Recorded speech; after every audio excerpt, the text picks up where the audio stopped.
11h30 da manhã. As estudantes iam de Braslândia para a faculdade que fica em Taguatinga, quando sofreram um acidente na DS-001. Segundo testemunhas, a motorista deste carro perdeu o controle e invadiu a pista. O motorista daquele outro veículo vinha no sentido contrário e acabou batendo na lateral do carro.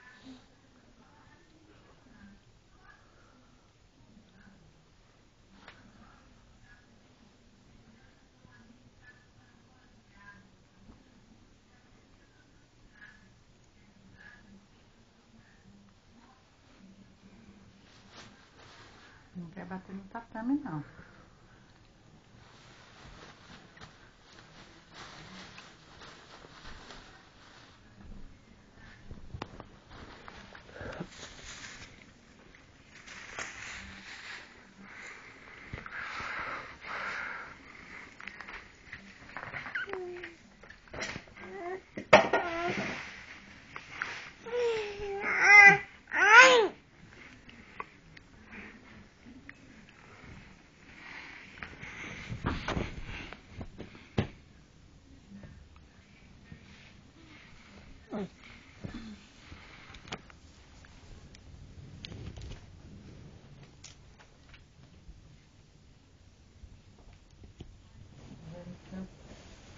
Ela tá pegando, ela mamando.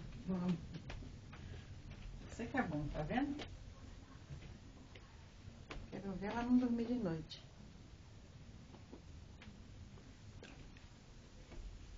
Quentinha, alimentada.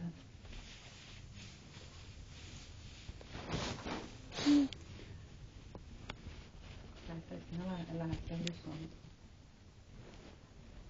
Se ela perdeu o sono, já era.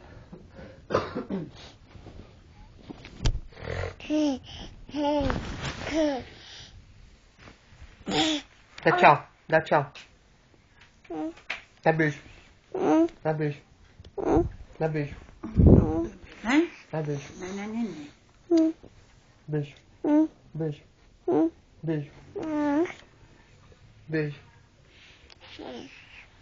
Beijo. Não. Beijo. Não. Então tchau. Deixa eu sair, tchau.